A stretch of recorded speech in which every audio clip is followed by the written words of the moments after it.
Buen día. Continuando con el curso de valorización y liquidación de obras, continuamos en el marco conceptual. Hoy hablaremos acerca del residente de obras. Residente de obra. Antes de hablar del residente de obra, pues primero veamos qué es una obra, ¿no? Una obra es una construcción, puede ser una reconstrucción, una remodelación, una renovación, una habilitación de un bien inmueble. ¿Qué es un bien inmueble? Aquello que no se puede transportar, ¿no? Ni perder. Y su esencia o su naturaleza o forma, ¿no? Que no pierde nada. Puede ser la tierra y todo lo que se le adhiere a ello, el cual no se puede mover, ¿no? Es inmovible. ¿Qué requiere una obra? Dirección técnica. En la dirección técnica encontramos pues a los ingenieros, en este caso ingenieros, arquitectos, dependiendo del tipo de obra, ¿no? Si es una edificación, pues estaremos arquitectos, ingenieros estructurales, ingenieros sanitarios, ingenieros electricistas. Si es una carretera, pues estaremos ingeniero de suelos, ingeniero de pavimentos, ingeniero de trazo. Si es una obra hidráulica, pues estaremos un ingeniero hidráulico, especialista en represas probablemente. En fin, siempre los profesionales están en dirección técnica. Expediente técnico, ¿no? Obviamente, para ver cómo se va a realizar la obra, qué es lo que vamos a hacer, cómo se va a iniciar, los planos, el presupuesto. Expediente técnico aprobado, ¿no? Por la entidad en este caso, la mano de obra. Aquí va todo el personal técnico, los ayudantes de topografía, ayudantes de suelos, operarios, operadores, capataces, peones, materiales y equipos, ¿no? Que pueden ser cemento, tuberías, fierro, agregados, dependiendo del tipo de obra. ¿Qué es una obra pública? Es una obra ejecutada por un organismo del Estado, ya sea por administración directa o por administración indirecta con recursos públicos, ¿no? Para que sea una obra pública, si no sería una obra privada. Para mantener, ampliar, mejorar la infraestructura en beneficio de la población, ¿no? Esto sí viene en claro. A diferencia de una obra privada, que es a beneficio de una empresa pública, perdón, de una empresa privada. Hay algunas modalidades de ejecución de obras. La Ley General del Sistema Nacional de Presupuesto indica que hay ejecución presupuestaria indirecta y la ejecución presupuestaria directa. Cuando es indirecta, pues obviamente la entidad privada hace un contrato con una entidad, perdón, hace un contrato con una entidad privada mediante un contrato, mediante la ley de contrataciones con el Estado y su reglamento, ¿no? Se rige bajo esa normativa. En cambio, si la entidad es pública y hace un convenio con otra entidad pública, por ejemplo, para realizar una obra, esta obra se define, ¿no? Independientemente de la ley de contrataciones. La ley de contrataciones es para un privado contratar con el Estado.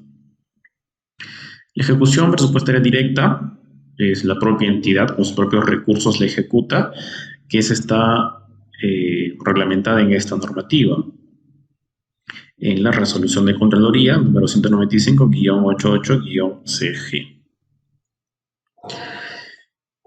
¿Quiénes están involucrados en la obra? Pues están involucrados los ciudadanos, la población, ¿no? Que muchas veces van a ser los usuarios de la obra, la supervisión, los sindicatos de trabajadores, los subcontratistas, los proveedores, el propietario de la obra, entidades financieras, entidades de gobierno, contratistas. Dentro de entidades de gobierno tenemos los órganos de control, ¿no? Pero principalmente va a estar involucrado el contratista, ¿no? Todo su personal. Los profesionales responsables en obras, en una obra propiamente dicha, para nuestro rubro, pues tiene que ser un ingeniero residente, ¿no? Cuando es administración directa, tiene que ser un ingeniero residente o también puede haber un ingeniero inspector, o puede haber los dos juntos, ¿no? Dependiendo del monto de la obra. En este caso, un ingeniero inspector tiene que haber cuando la obra sea menor a 170 UITs. Y el responsable de la supervisión pues será un supervisor de obras.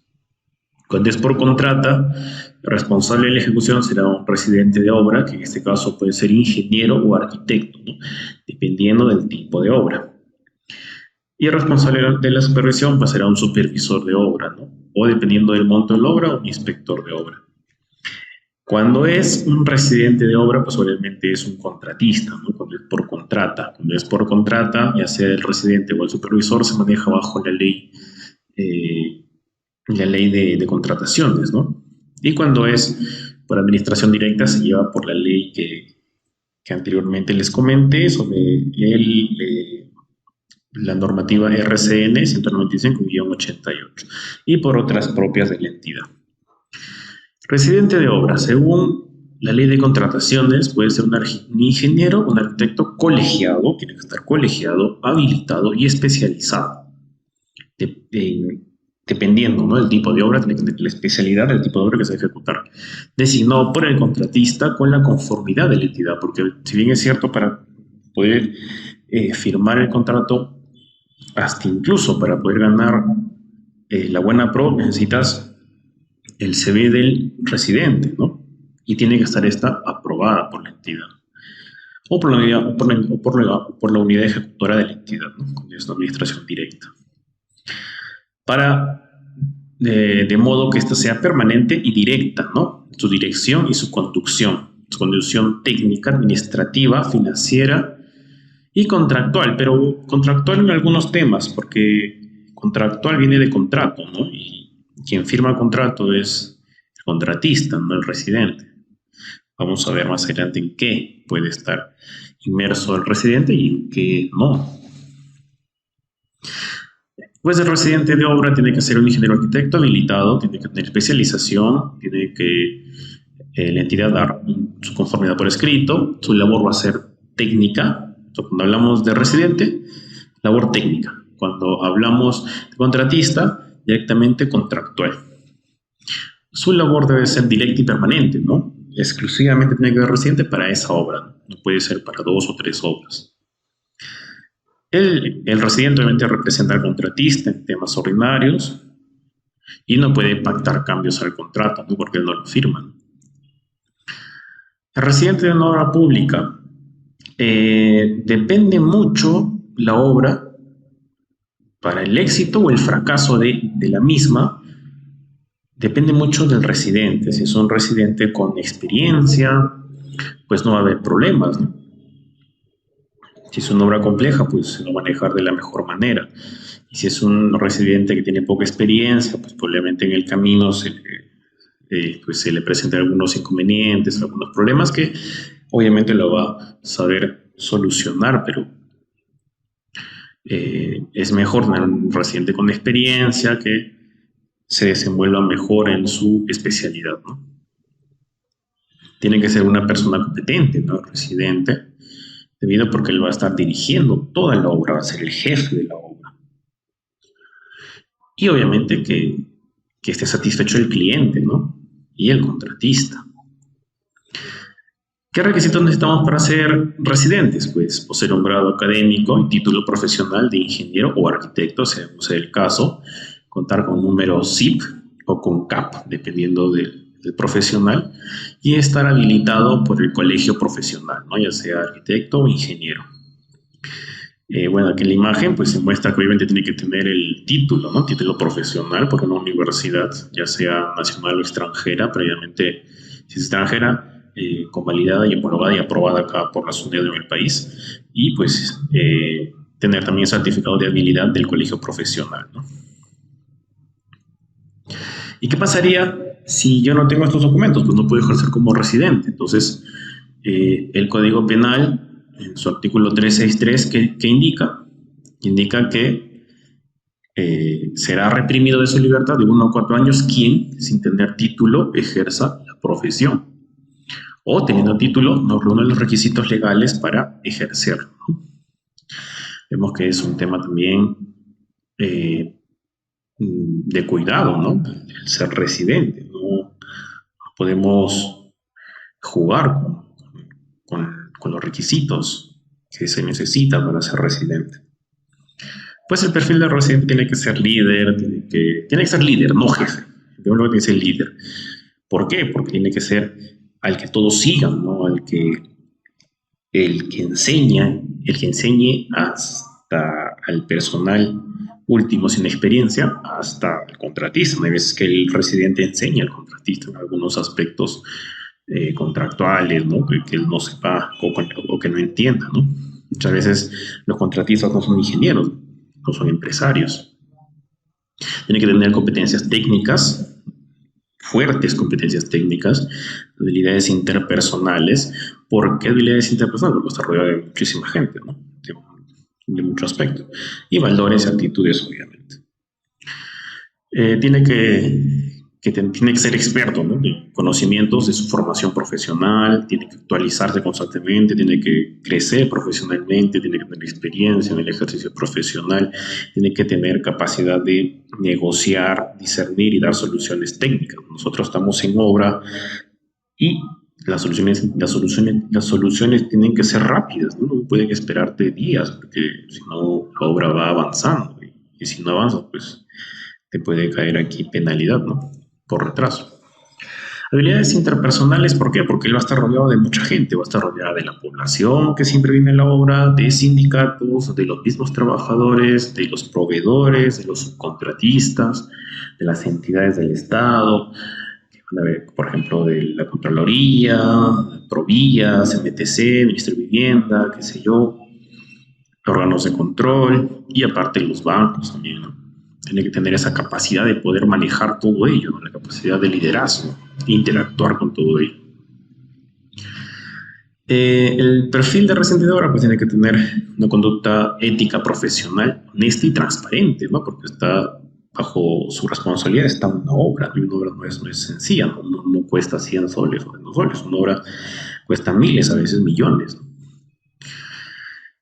Residente, ¿qué puede y qué no puede hacer? Puede recibir el terreno, firmando el acta de terreno como residente, ¿no? No puede formular a la entidad la consulta cuando el supervisor no le responda, ¿no? Tiene que esperar 5 días hábiles. Puede formular consultas en el cuaderno de obra, la supervisión. Puede comunicar a través del cuaderno de obras la coordinación de la obra, solicitar la recepción. Puede realizar la liquidación del contrato de obra, puede anotar en el cuaderno de obra las necesidades de prestaciones adicionales, puede sustentar el adelanto directo o también el adelanto para materiales, ¿no? Que es 40%, es parte técnica. Presenta al supervisor la valorización de mayores gastos generales, puede presentar también mayores costos directos, ¿no? Registrar asientos en el cuaderno de obra en representación del contratista, ¿no? También lo puede hacer, porque es representante del contratista en la obra. Realiza la dirección técnica en la obra, ¿no? Que es bajo su responsabilidad está la dirección técnica. ¿Y qué no puede hacer? No puede solicitar a la entidad la ampliación de plazo, porque puede formularla, pero el que solicita es el contratista, ¿no? Es su representante legal. No puede entregar la obra suscribiendo el acta de recepción de obra en representación del contratista, no puede entregar la obra como residente, no como contratista. Presentar la liquidación a la entidad, obviamente no se puede porque tiene primero que presentar la supervisión y después de ahí el residente, ¿quién es su jefe? El contratista, por lo tanto el contratista tiene que entregar la liquidación a la supervisión y a la entidad, ¿no? No puede solicitar a la entidad aprobar las prestaciones adicionales. Puede realizarlas, pero no solicitarlas. Quien las solicita es el contratista. Solicitar a la entidad el adelanto para materiales. Él no solicita. Él lo sustenta, lo redacta, le entrega al contratista y el contratista es el que solicita a la entidad. Tampoco no puede prestar a la entidad la autorización, no puede presentar a la entidad la autorización de mayores gastos generales. ¿Por qué? Porque es competencia del supervisor, ¿no? Bueno, estos son algunos aspectos más importantes de la labor de un residente de obra y obviamente el residente, ¿qué puede hacer? Las valorizaciones, ¿no? él, mediante todo su conocimiento profesional y dirección técnica, realiza las valorizaciones mensuales y las entrega al contratista, y el contratista las entrega a la supervisión y el supervisor las entrega a la entidad, ¿no? En ese orden.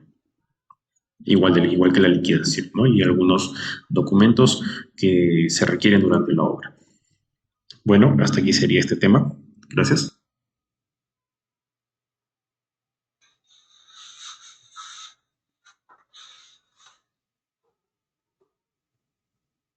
Buen día. Continuando con el curso de valorización y liquidación de obras en la parte de marco conceptual.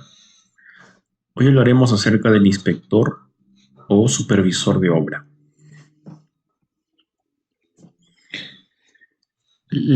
Bueno, iniciaremos primero con qué significa la palabra supervisor.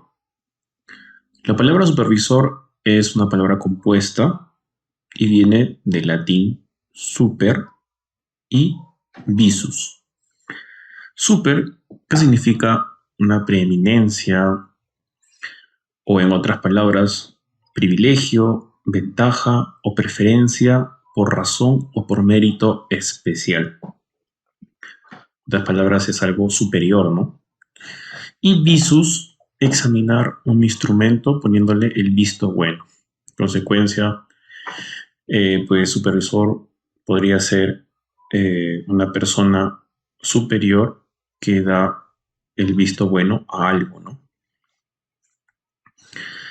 Pues en obra, el supervisor o el inspector también podría ser,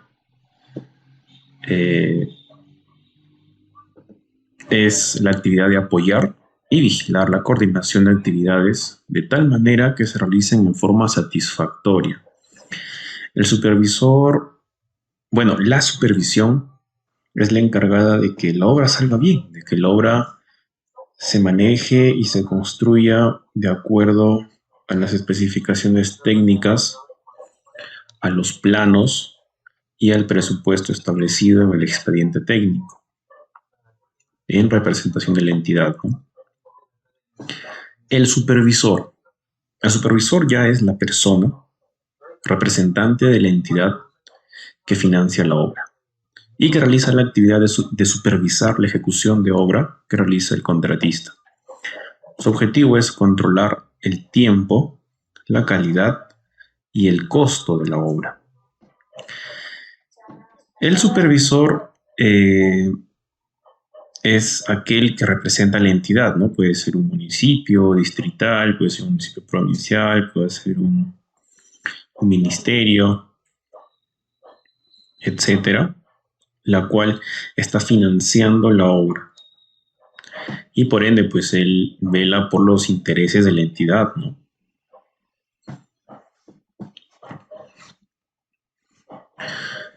Inspector o supervisor de obras. Los inspectores y supervisores de obras son los responsables de velar directa y permanentemente por la correcta ejecución de la obra y el cumplimiento del contrato. Si bien es cierto, el supervisor también firma un contrato con la entidad para representarlo a él, bueno, a la entidad en la obra, ¿no? Los inspectores son trabajadores públicos, los cuales son designados por la entidad para sus labores de supervisión en obras, ¿no? Que llevan el nombre de inspectores. El supervisor de obras puede ser aplicado también al ámbito privado. En el ámbito privado, el propietario o propietarios determinan a su supervisor según sus necesidades. Y estos pues formulan un contrato privado, ¿no? Donde tenemos un ejemplo muy puntual de supervisor en el ámbito privado, pues en las inmobiliarias, ¿no? O en los bancos, que la empresa o la inmobiliaria pues solicita los servicios de un ingeniero, ¿no? Especialista en determinadas áreas, ¿no? En este caso, si es de edificios, puede ser un ingeniero estructuralista, ¿no? También podrá ser un arquitecto. Y pues bueno, el sector privado da sus propias normativas, ¿no? En el cual indicará penalidades, indicarán el modo de pago, cómo se realizarán las valorizaciones, etcétera, ¿no? Que ya se maneja en un medio privado con las condiciones del propietario. En el sector público, el Estado determina a su supervisor según las normas vigentes. En este caso, pues según la ley de contrataciones con el Estado, ¿no? Si es un supervisor, si es un consultor de obra privado, ¿no? Se formula un contrato administrativo o público, ¿no? Con el supervisor. Como les mencionaba, puede haber un inspector o un supervisor. El inspector tendrá que ser un profesional funcionario o servidor de la entidad. Muchas veces pasa que esto no se cumple, ¿no? La entidad eh, contrata a un externo y lo pone con cargo de inspector, lo cual está mal, ¿no? Tiene que ser necesariamente un funcionario o un servidor público de la misma entidad la cual está financiando la obra. El supervisor, por lo contrario, puede ser una persona natural o jurídica, especialmente contratada para dicho fin, solamente para una obra, solamente para una determinada obra. Al igual que el residente, pues el supervisor tendrá que estar permanentemente en una sola obra, ¿no? A diferencia de las normativas anteriores, ¿no? Que ya no están en vigencia, que el supervisor podría estar en 2 o 3 obras. Pero se vio la necesidad de que el supervisor, al igual que el residente, tendrían que estar a tiempo completo en la obra. En el caso de ser una persona jurídica, esta designará a una persona natural como supervisor permanente de la obra. En el caso de muchas empresas, ¿no? Muchas empresas consultoras, las mismas que, pues, por el mismo hecho que son empresas, pues son empresarios, ¿no? Ellos no son ingenieros, entonces contratan a un ingeniero según las bases y según lo requiera la obra, con aprobación de la entidad, para que haga las funciones de supervisor de obra. Bueno, el artículo 344 y 18, pues es la ley de contrataciones, la anterior, la nueva ya es del 2020, pero no cambia, ¿no? No cambian los requisitos. Perdón, esta sí es la actual, la 34418, la cual se está manejando actualmente. El inspector, según la ley de contrataciones, indica que tiene que ser un profesional funcionario servidor de la entidad, no menos de 2 años de ejercicio profesional. No requiere registro del consultor de obras del OCE, no es necesario para el inspector. Simplemente con que acredite que es un trabajador o tenga un contrato con la entidad, pues es más que suficiente. En el tema del supervisor, sí tiene que ser una persona natural o jurídica especialmente contratada para dicho fin. La persona natural no tiene que tener menor a 2 años en el ejercicio profesional, ¿no? Persona natural, pues estoy hablando de un ingeniero o arquitecto. Si requiere, a diferencia del inspector, este sí requiere un registro de consultor de obras del OCE, ¿no? Está registrado. El inspector o supervisor, según corresponda, debe cumplir por lo menos con las mismas calificaciones profesionales establecidas para el residente de obra.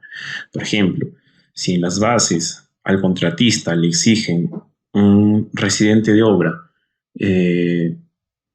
con experiencia en la construcción, por ejemplo, de carreteras, con 5 años de experiencia, entonces igual será para el supervisor, será igual o mayor, ¿no?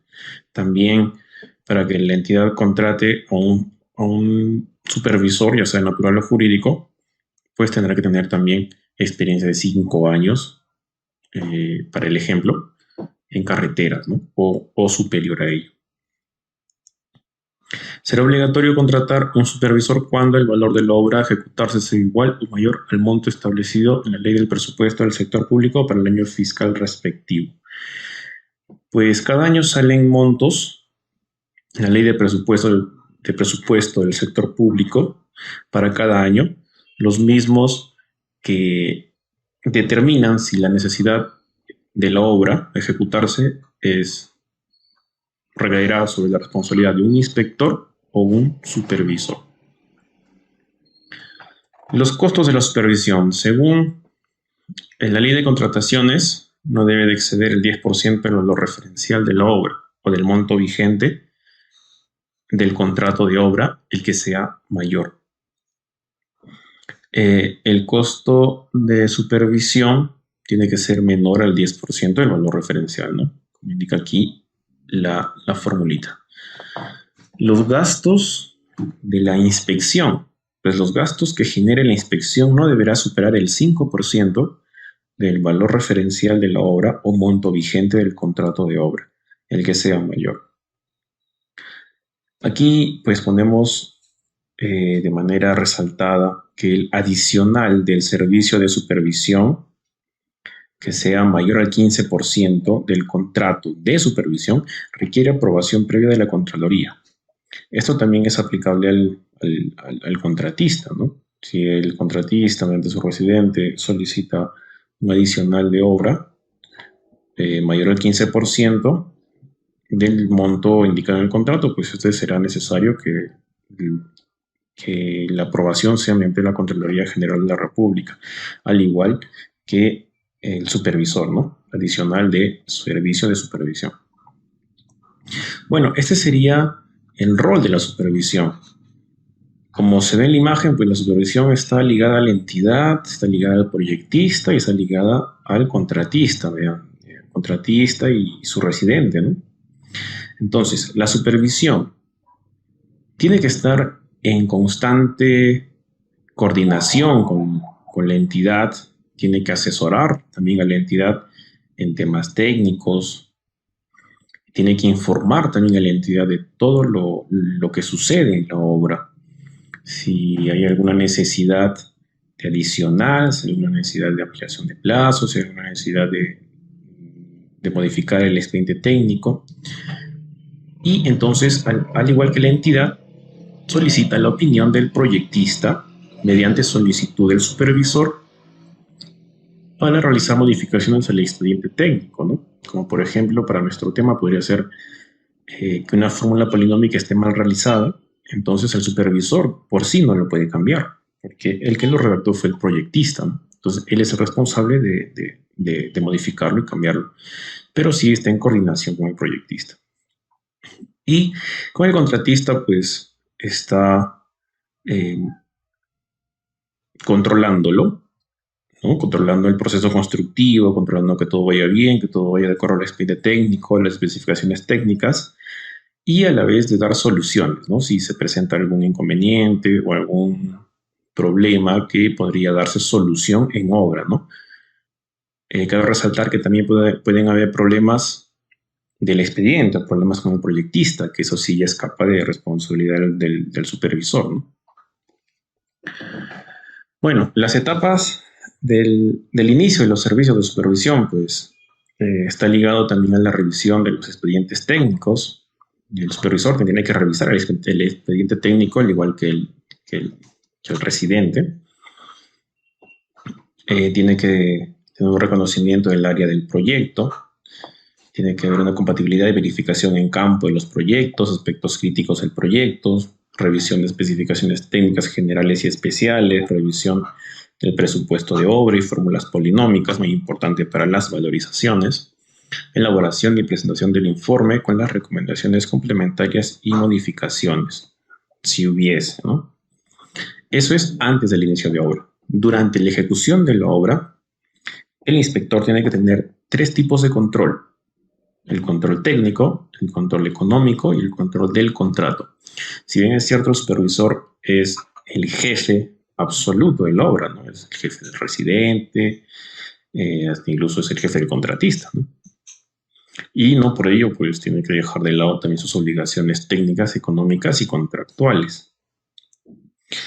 En el aspecto técnico, pues, el control de ejecución de la obra, el control de calidad de la obra, control de calidad de los materiales, de los trabajos, de la seguridad de obra.